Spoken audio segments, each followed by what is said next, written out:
नमस्कार, मैं प्रियंका और आप देख रहे हैं द इंडिया मूव्स। क्या इस बार बिहार अपनाएगा कांग्रेस को?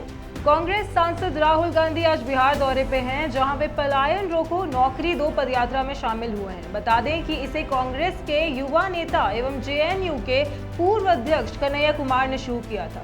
यह कन्हैया कुमार के जन्म स्थल बेगूसराय में ही हो रही है। इस दौरान वे कन्हैया कुमार के साथ यात्रा में 2 किलोमीटर तक पैदल भी चले।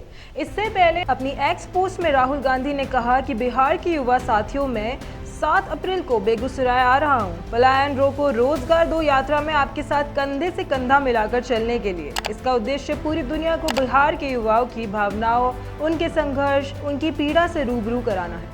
आप भी सफेद टी शर्ट पहनकर आएं, सवाल पूछें, अपनी आवाज बुलंद करें, अपने अधिकारों के लिए सरकार पर दबाव डालें और उसे हटाएं। यहाँ रजिस्टर करके सफेद टी शर्ट आंदोलन से जुड़ें। बेगूसराय के बाद राहुल संविधान सुरक्षा सम्मेलन में हिस्सा लेने के लिए पटना रवाना हो गए, जहां राहुल गांधी ने सभा को संबोधित करते हुए कहा कि इस देश को बिहार की जनता डायरेक्शन देती है। जब राजनीतिक बदलाव हुआ, अंग्रेजों के खिलाफ राजनीतिक बदलाव भी आया, तो बिहार की जनता ने आवाज बुलंद कर ये बदलाव लाया था। हम सबसे ज्यादा जरूरी लक्ष्य संविधान की रक्षा करना चाहते हैं। जैसे कि पहले पीएम मोदी 400 पार का नारा देते थे, तो इंडिया गठबंधन सामने आया, तो रिजल्ट सबके सामने आया था।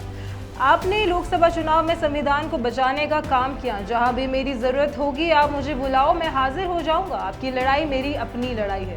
राहुल गांधी ने आगे यह भी कहा कि कुछ दिन पहले हमने जिला अध्यक्षों का चुनाव किया। पहले 2/3 अपर कास्ट थे, अब ओबीसी और दलित भी हैं। यह भी कहा कि हमने हार में महिलाओं, दलितों और पिछड़ों को प्रतिनिधित्व देने के लिए लक्ष्य रखा था और हम राजनीति में युवा और इन वर्गों के लिए दरवाजा खोलना चाहते हैं और बिहार का चेहरा बदलना चाहते हैं। राहुल गांधी पटना के श्री कृष्ण मेमोरियल हॉल में कार्यक्रम को संबोधित कर रहे थे और इस दौरान कांग्रेस के वरिष्ठ नेता मौजूद थे। बेगूसराय से पटना पहुंचे तो उनका जोरदार स्वागत किया गया। बिहार में विधानसभा चुनाव है, तो उस लिहाज से राहुल गांधी का यह दौरा बहुत अहम माना जा रहा है। श्री कृष्ण मेमोरियल हॉल में सभा को संबोधित करने के बाद वे सदाकत आश्रम पहुंचे। कांग्रेस नेताओं के साथ बैठक के बाद यहां से फिर वे एयरपोर्ट के लिए निकल गए। बेगूसराय में आयोजित इस पदयात्रा का मुख्य उद्देश्य रोजगार के अवसरों की कमी के कारण बिहार से युवाओं के बड़े पैमाने पर पलायन करने के बारे में जागरूकता को बढ़ाना है, जिसमें राहुल गांधी राज्य में नौकरियों और बेहतर अवसरों के लिए युवाओं की लड़ाई में उनका साथ देंगे। बता दें कि राहुल गांधी पिछले 4 महीनों में तीसरी बार बिहार का दौरे पर आए हैं। बिहार में साल के अंत में विधानसभा चुनाव है और कांग्रेस पार्टी साल की शुरुआत से ही चुनावी मोड में देखने को मिल रही है।